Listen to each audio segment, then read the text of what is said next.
Hey, welcome to Fathering Our Future, the podcast for dads. I'm Lindsey Vandagriff, and I'm not the perfect dad, but every day I am trying to be better. Thank you so much for being with me, and also with, I'm going to say, the most special guest that I can have on the podcast. That's my lovely wife, Lindsey. Thank you. How you feeling? Underpaid. No jokes. Do we need to start this over? No, we're gonna roll with it. You feeling good? Yes. You looking good? No. Yes. It's the end of a very long Sunday. All right, we're gonna have fun today. I'm tired. I brought my wife on because we just celebrated Mother's Day, and hopefully you did too.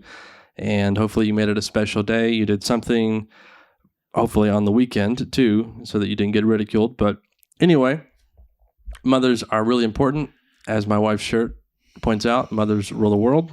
Moms run the world. I can't read, but anyway, I can't do a podcast. They rule and run the world, according to my wife, the specialist on moms. But we honor them one day, and there are 364 other days in the year, and mothers are pretty important. So I wanted my wife to come on with me so that we could talk about what moms need. So she obviously is a mom because I clearly am a dad with 3 kids under 5. She's birthed all of them, to my knowledge. And she's got unique experience as a mom. So she has had kids and then worked while having kids, gone back from a maternity leave. She's been a stay-at-home mom for a year, and then she's gone back to be a working mom. So she knows what it's like to kind of be on both ends of the spectrum to some extent. So she's going to share some perspective from that.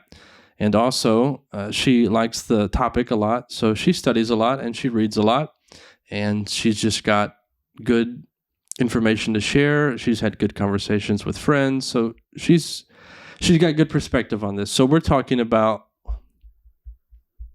I'm just picking while I talk. Stop. This is going to be good. So anyway, we're talking about what moms need, and we've narrowed it down to 4 things. This is what we've narrowed it down to. She spoke and I wrote down. So those 4 things are communication, acknowledgement, proactive assistance, and last but not least, sleep.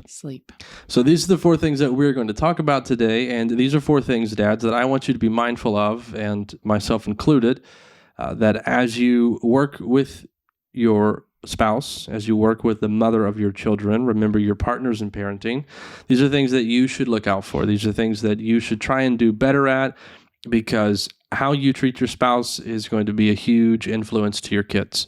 So the way that they see you function with their mom is going to help them in how they function with their spouse at some point in life. It's going to help them, sons, it will teach them how to treat women. And it will also show your girls how they should be treated, so that if they can determine whether or not they're in a toxic relationship at some point.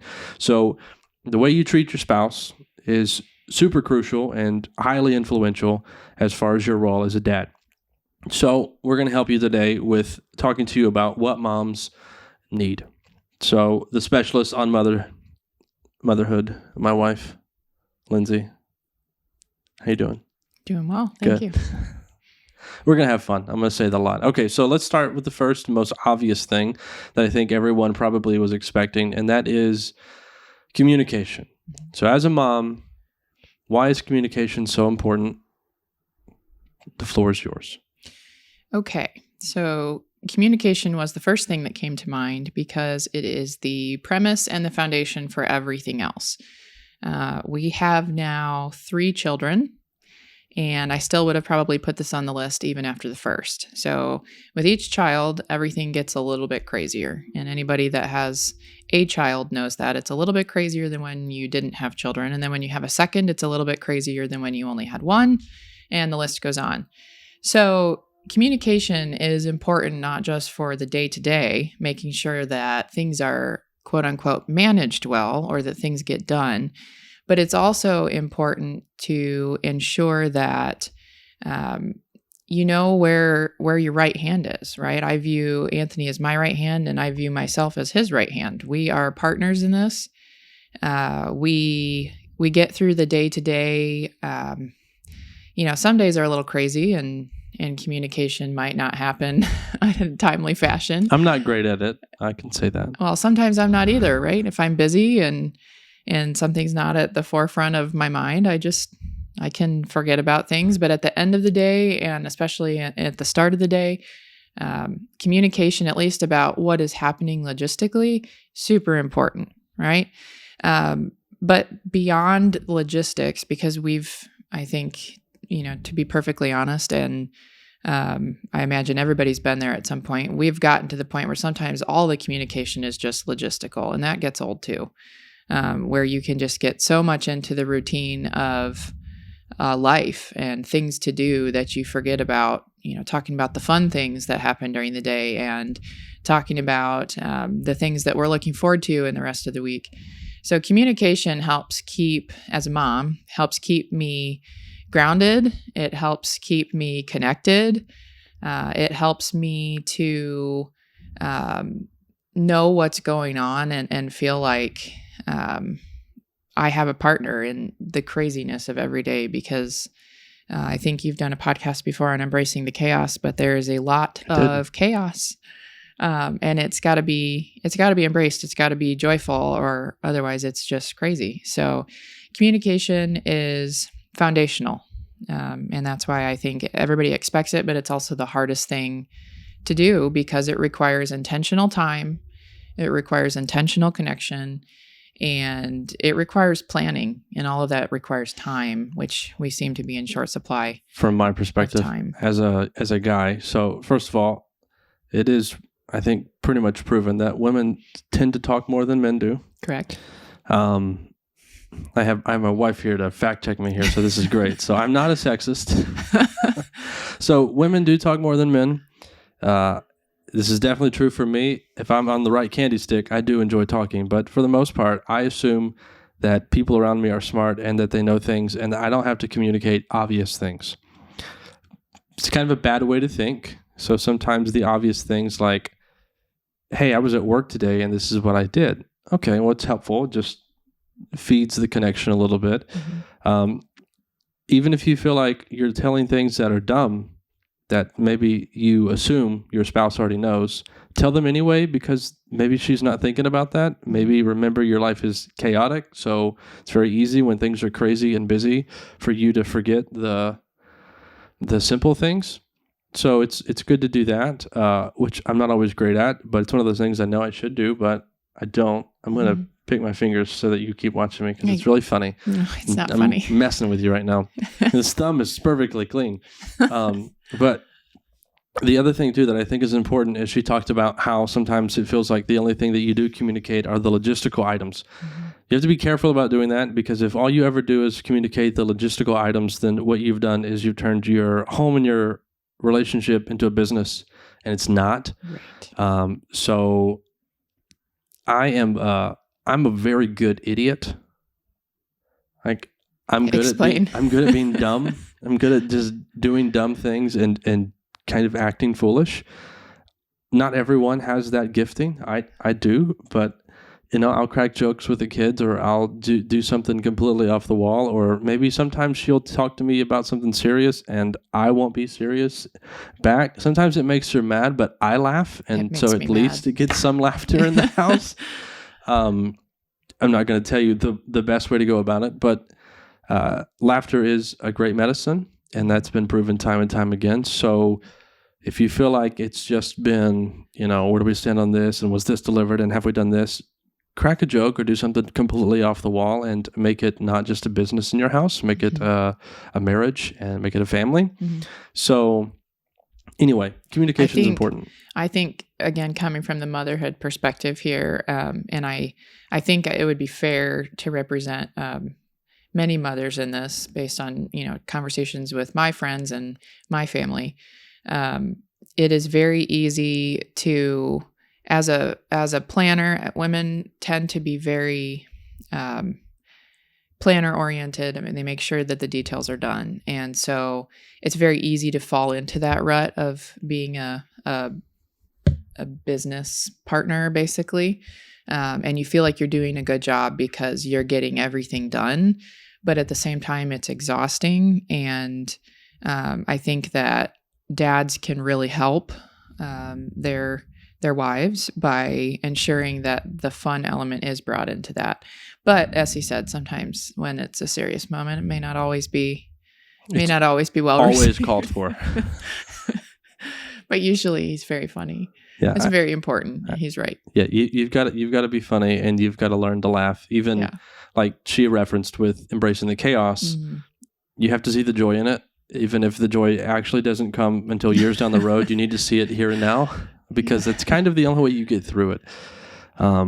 So yes, communication is foundational, and it really plays a part in just about everything else we'll talk about. And again, it's obvious. Everyone knows you have to talk. Everyone knows you have to communicate with each other, because that's how people know what's going on. Communicate more than just, sending a text message. Sometimes that's all you can do, but the verbal communication, the close proximity communication, it's necessary. It's needed. So let's move to the next one. Talked about communication, which this plays a part in the next one, because you can't do the next one without actually communicating, and that's acknowledgement. Now, again, it's a weak area for me, but tell us why moms need acknowledgement. Yes. So any mother has gone through the exhausting time period of post-birth, right? You are making sure that the baby is alive, right? You're keeping the baby alive. You're not sleeping for very long. You are making sure still, maybe you're the one in the family that makes sure that the bills are paid, or that the bills are scheduled, or whatever the detail is. We all have one or more groups of responsibility where we just feel like this falls in our domain. This is something we do and we're responsible for. And frankly, sometimes just keeping little humans alive and thriving is a lot of work. And so it's the fact that you just need to know that what you're doing is seen and that it's appreciated. We're going to talk a little bit later about sleep, but sometimes when we are in those heavy moments where we're not very well rested, the world just feels a little bit overwhelming and heavy. And so just to know, it reminds me sometimes the acknowledgement doesn't necessarily even come from Anthony, right? It comes from one of our kids. So when I hear, I have just made what I think is the worst meal of all time, and I hear Frankie say, "That was really good." I would like to have that again. And I think, oh, he at least saw. I've always whispered those things in their ears. It always comes from me. He at least saw that I made dinner. I mean, this is acknowledgement. I don't feel like a champion right now because things are barely hanging on, but I was seen, but my effort was seen. Acknowledgement can come in the form of a note when you're on the way to work. It can come in a comment from, the husband, the dad, or the one of the children. And it's just one of those, I was seen, I'm appreciated, and all of this hard work that I'm keeping up on each day, it's worth something. Because as much as we know that, and we do know that, we know that the things we're doing are important, sometimes we just need to hear it from someone else, because life gets a little bit heavy with the chaos of children and work, and that's work whether in the home or outside the home. As Anthony said, I have had most of my motherhood has been as a working outside the home mother, but even inside the home, I think that was a harder job. So acknowledgement is it's one of those pick-me-ups. It's like the cup of coffee in the communication world, right? It's a pick-me-up. It keeps me going and makes me know that I can keep going tomorrow because my work is appreciated and it's seen and it's important.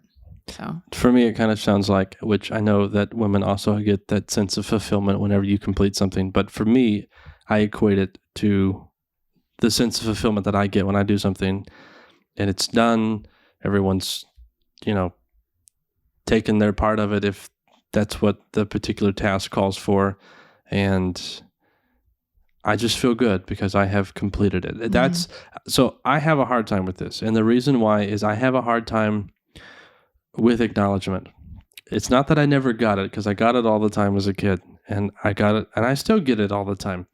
I don't know. I wrestle with like the whole humility thing, and I'm not saying that if you need acknowledgement that you're not a humble person, but I wrestle with it because I think, okay, I'm just doing this. I'm doing this because I'm trying to do a right thing, and I don't necessarily need someone to tell me that it was a good thing. Now, you're probably listening to that and thinking that doesn't make sense, but that is what I wrestle with in my head. So I have a hard time with acknowledgement. Like, I try to. So the other day, I did. I walked out of the room after we ate, and I thought to myself, I should go tell Lindsey, thank you for dinner. And I did. I walked back into the room. Because it was good. I don't remember what we ate. It was chicken stir fry. Okay. So I went back and I said, thank you for dinner. I don't always do that. I have a hard time even thinking to do that all the time because I feel like I'm going to sound like a broken record, and then it just becomes disingenuous. That's the fear that I have. So I struggle. I struggle mentally, philosophically with the idea of acknowledgement, but I know that it's something that I need to do. I know it's something that we as dads need to do. So if you have those struggles, like I do, or maybe I'm the only one, but diversify your acknowledgement. So she gave different examples of, sometimes it's leaving a note in the car before they leave and they get something, they read something. Maybe it's actually something that you verbally express. Maybe it's something that she does all the time that you just happened to acknowledge that particular day. If whatever you have to do to feel like you can still be genuine in your acknowledgments to your wife, do it so that she gets the acknowledgement. Because she said the difficulty of being a stay-at-home mom. And I know that there are a number of moms who are stay-at-home. And I know that there are a number of moms today who are working moms, probably more so today than there were, 50 years ago. And it's difficult either way because you still have the motherly instinct to come back and like, oh, I got to take care of the kids. I've got to check up on them. I've got to do this. I think most women probably still make dinner in the homes. I know there's a lot of guys who like to cook. I like it from time to time, but I can cook like 4 things. So most of the time she does all the cooking. So there's still like this huge list of things that you feel like you need to do in the 2-3 hours that you have with the kids when you get home from work. So the point is moms do a lot.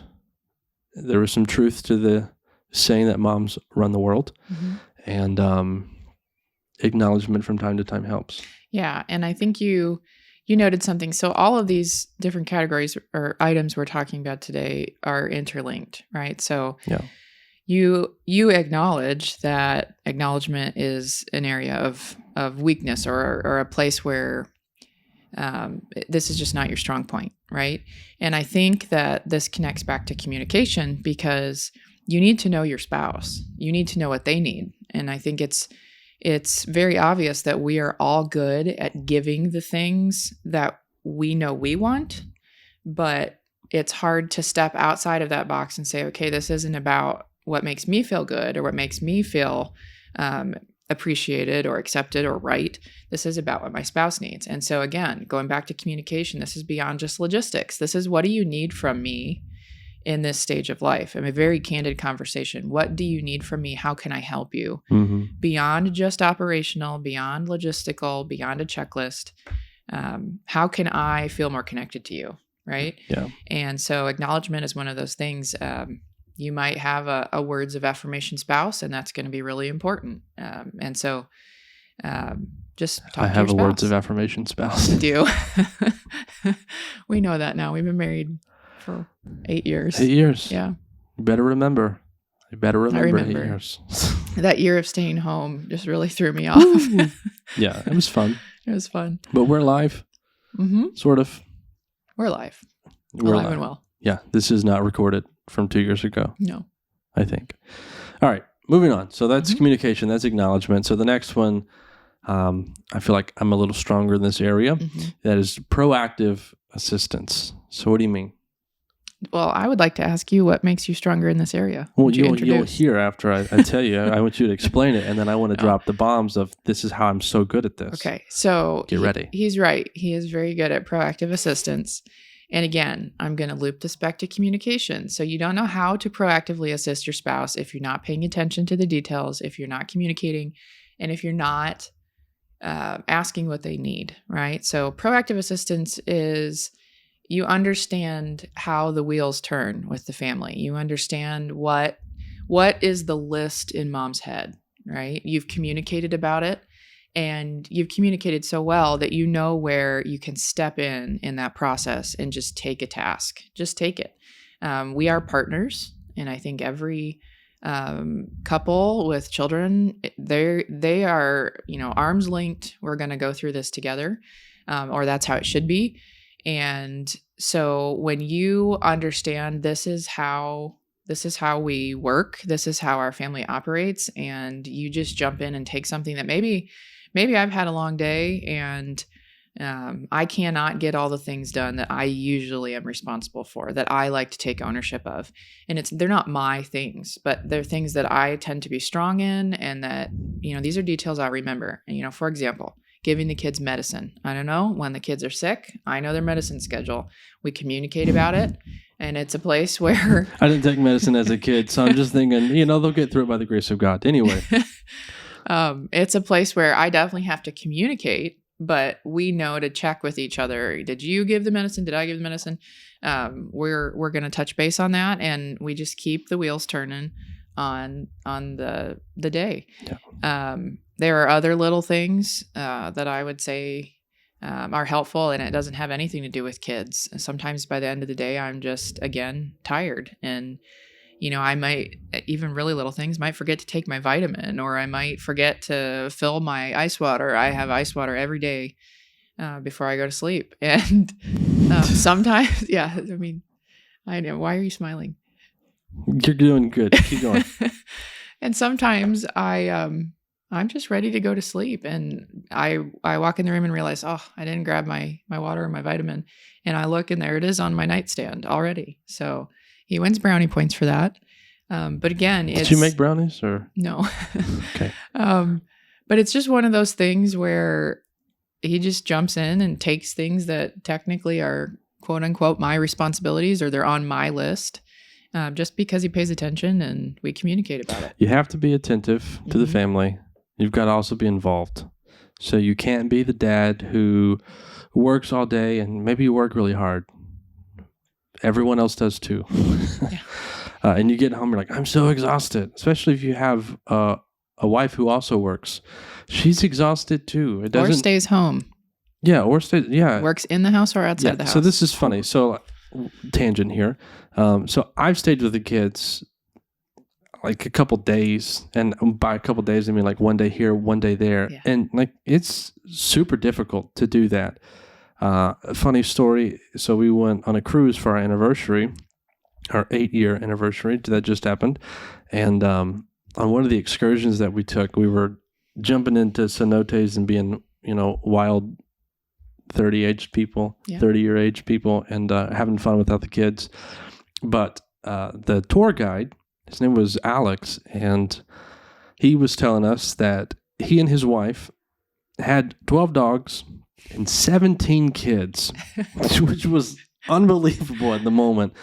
But he said that she, stayed at home to attend to the family, and he worked. And he went home one day and made the mistake of, you don't do anything. I go to work. And so she said, swap places with me one day. Let me go to work, and you stay home and take care of the family. He said, I will never work that hard again.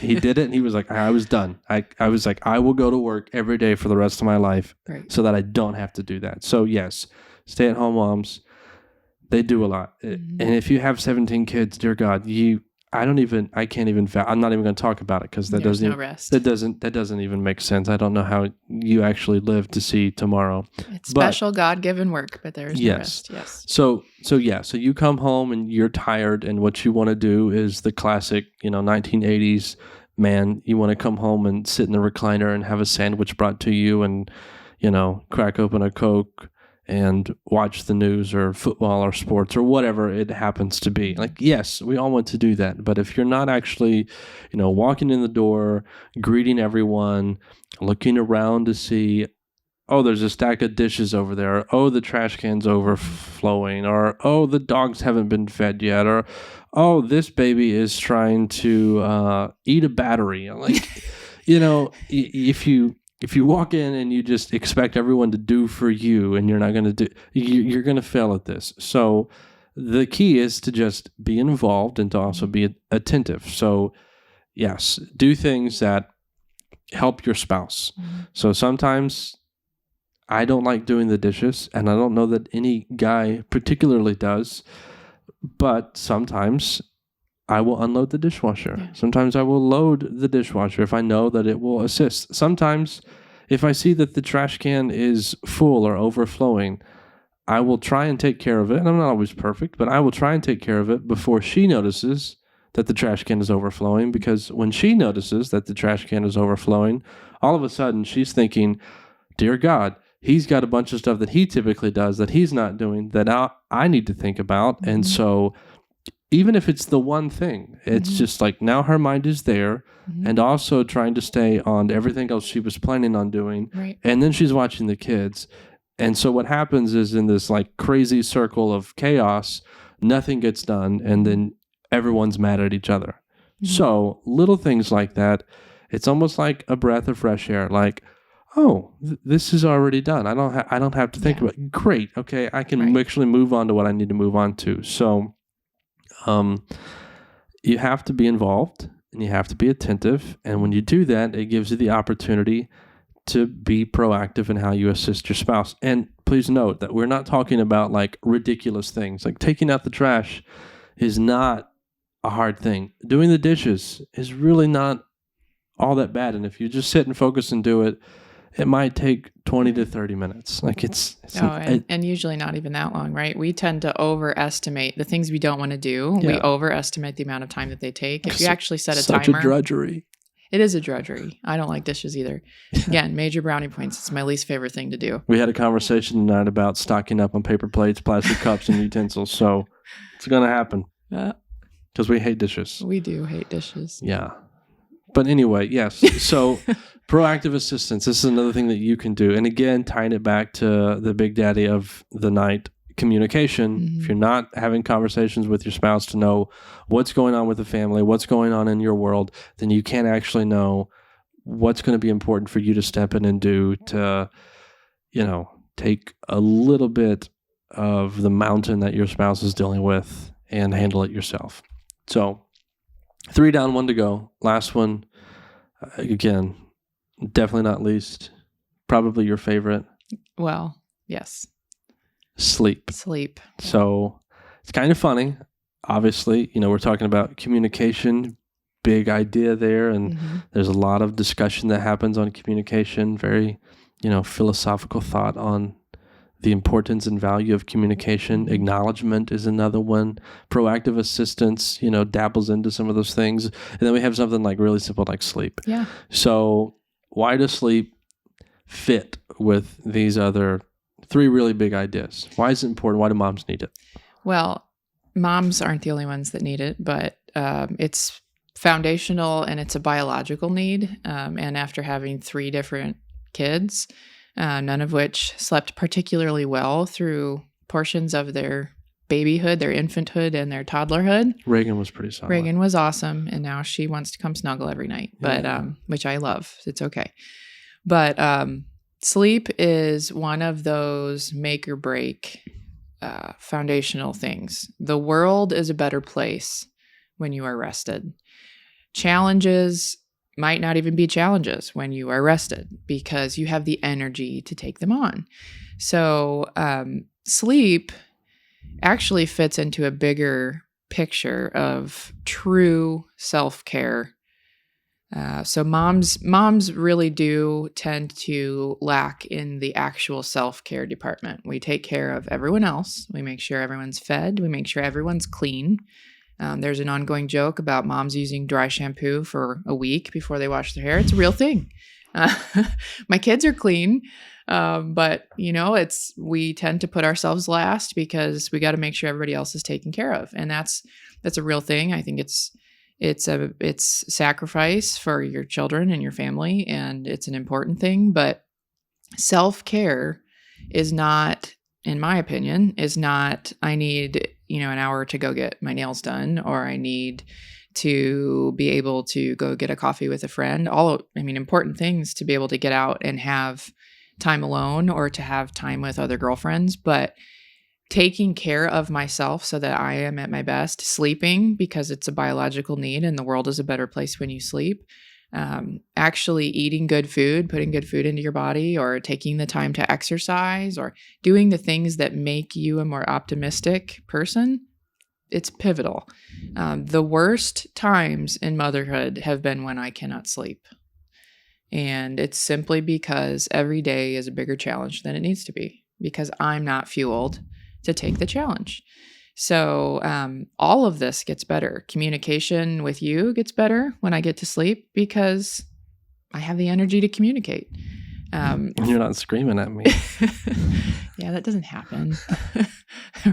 It doesn't happen. You're not fooling anyone. No. Acknowledgement. It's easier to find the good in every day. Like I said, you are more joyful. You can see positivity because you have energy to actually get through the day. And me being able to jump in and proactively assist, right? Me being able to hear the call for help, or to hear, or to see the need that, I can jump in and help Anthony when we're working with the kids. Again, happens because I have the energy to do so. I am well rested, and again, it links to positivity and to being able to take the challenges as they come. And there is a huge difference in me as a wife and a mother when I have been able to get a decent night of sleep than when I feel run ragged. And I think as you continue on in motherhood and that list of mental to-dos gets longer and longer, and the work challenges, whether inside the house or outside the house, gets longer and longer, that to-do list gets longer, or maybe you feel like you've had a particularly challenging season with your children, and so nothing's ever getting checked off the to-do list. You're just surviving. And adding to the to-do list. And adding to it. That is a huge mental load. And I think moms are particularly good at mental load. We don't compartmentalize.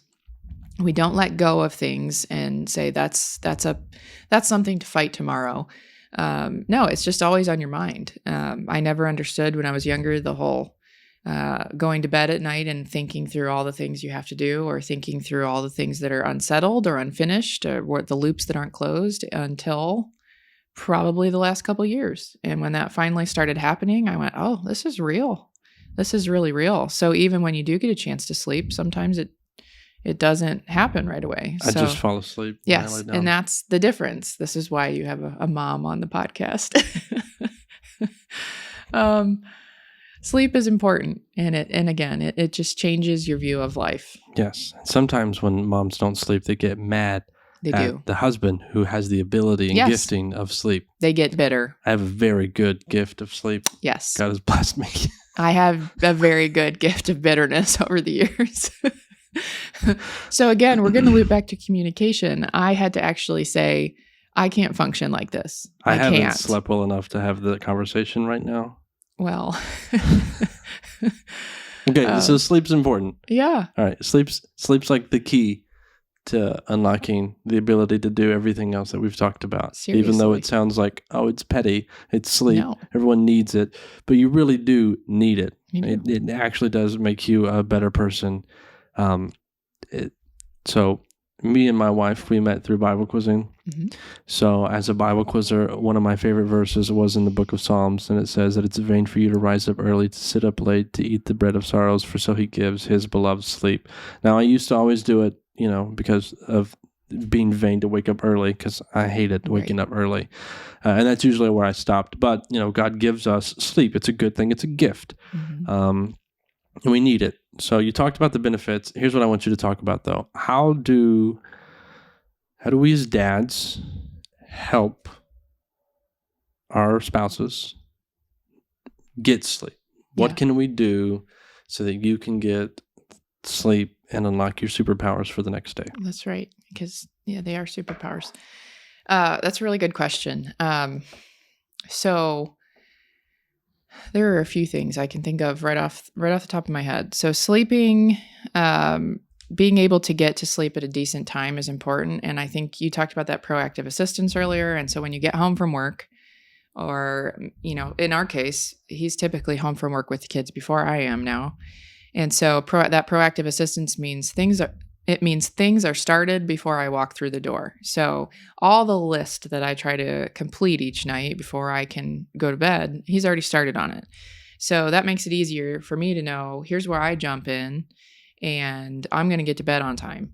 I think that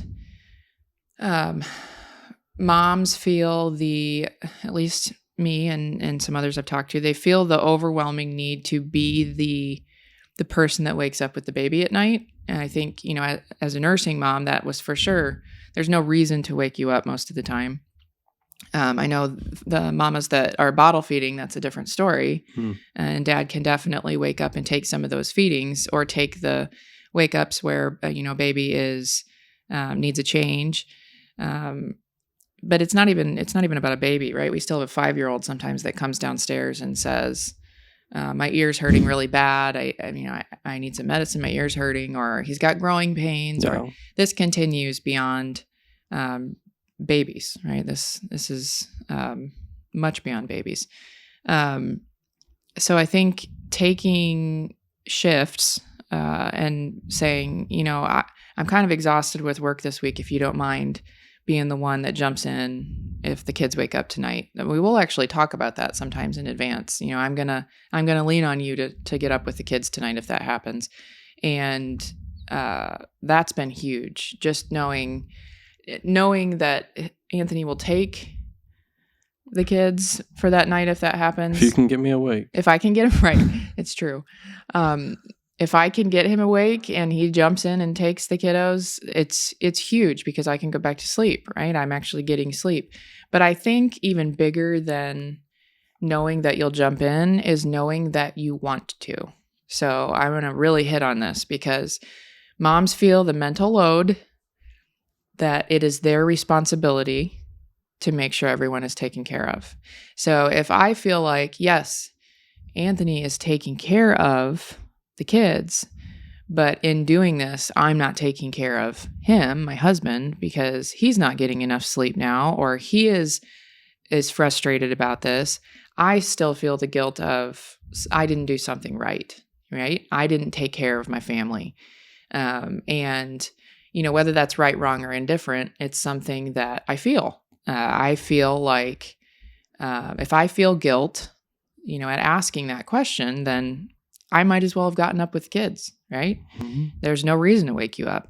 And so I think where you have really knocked it out of the park in this regard is, I know that when you get up with them, you're okay. And I don't think that was always the case early on with the first baby. I think you've grown into that because we've communicated, because we've grown together.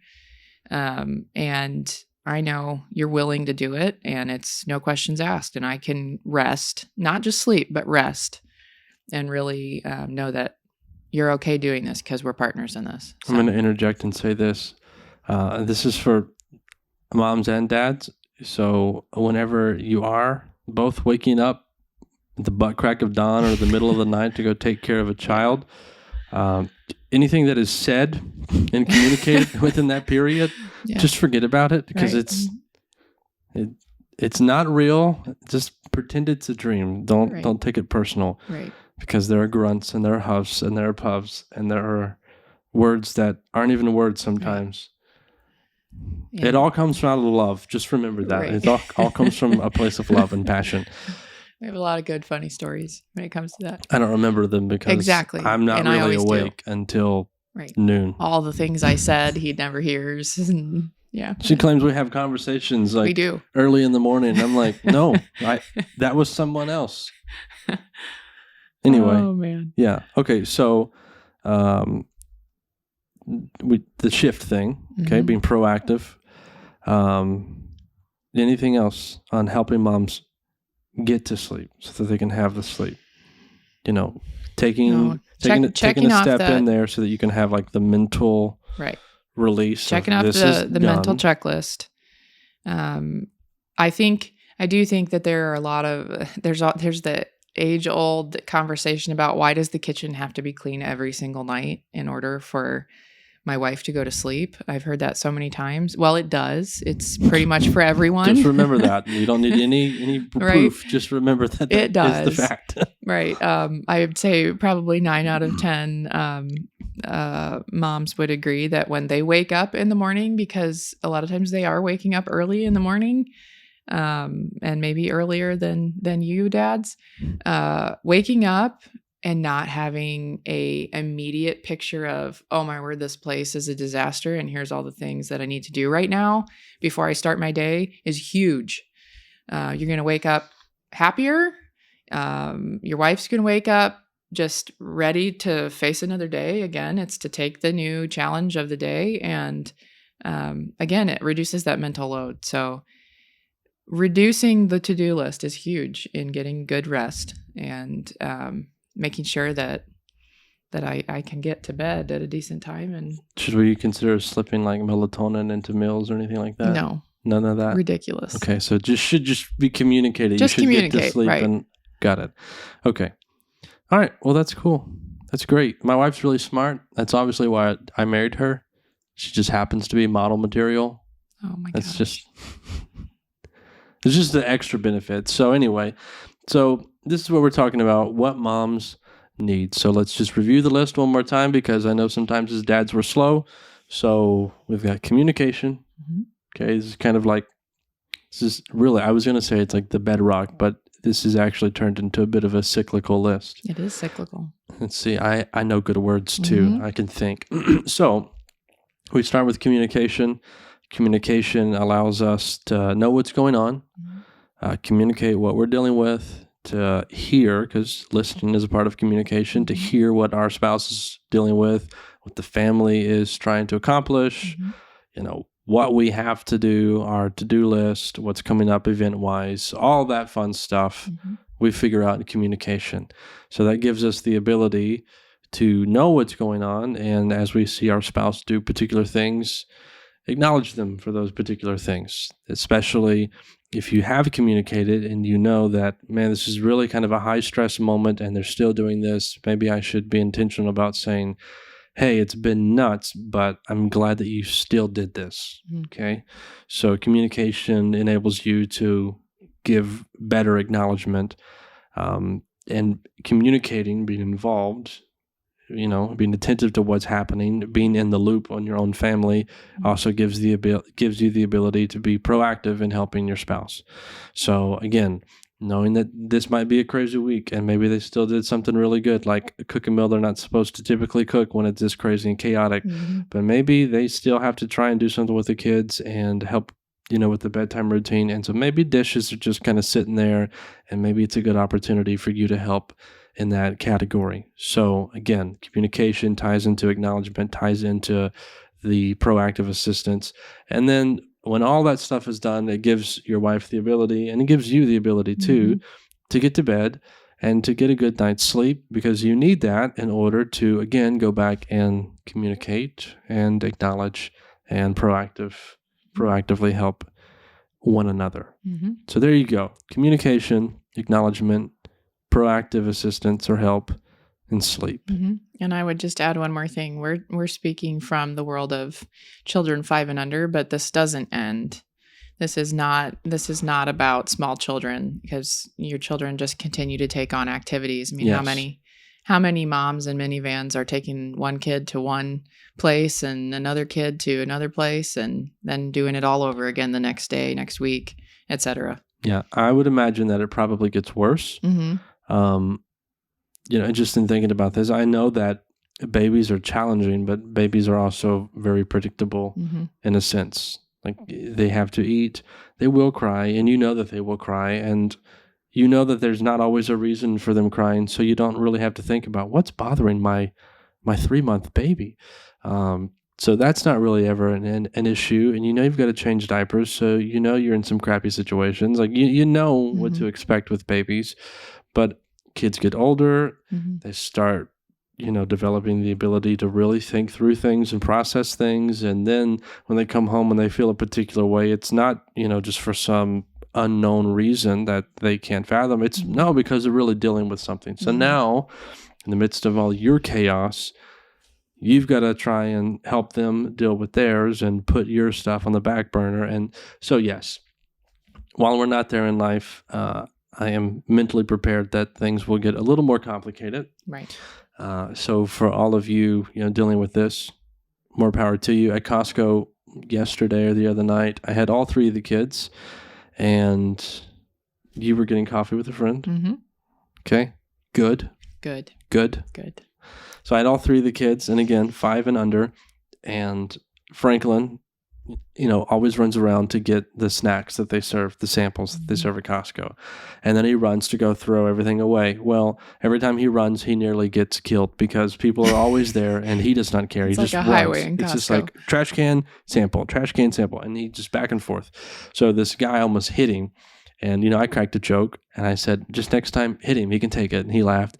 And he had a teenage daughter. He said, man, we were thinking about doing a child swap. He was like, you interested in a teenager? I was like, do you want 3, 5 and under? He was like, not today.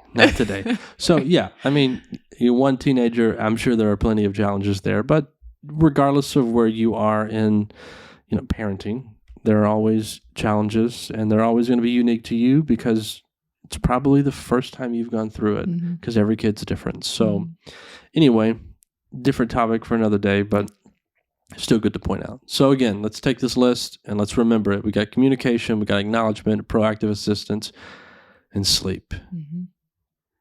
Thanks. You're welcome. You have fun? I did. I know you did. She fun. wants to do this stuff. I do. You would do good. I would enjoy it. Yeah. If you think she would do good, you should tell her. And like the podcast. Yes. Like the podcast. Thanks. All right. Thank you. Well, thank you. I had fun. Maybe we'll do it again. But I can't have you on too much because it's kind of a guy's thing. I understand. I hope you understand that. I understand. It's not that I don't love you. I do love you. I understand. All right. Thanks for putting up with us today. This has been fun, and I hope you've enjoyed it. Probably not as much as we had, but just keep tuning in. It won't always be like this anyway, but it probably won't get better than this. This will always be the best episode of all time until she comes back to be a guest. Anyway, this is Fathering Our Future, the podcast for dads. I'm Anthony Vandagriff. Thank you for being with me today, and I hope you will join me next time.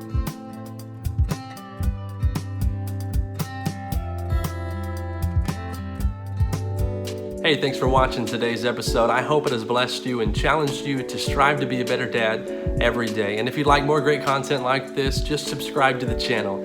Also, if you think dads are valuable and essential to the family, consider supporting this effort. Just go to fatheringourfuture.com and click support. Every contribution helps, and it's greatly appreciated. Thank you for being a part of Fathering Our Future.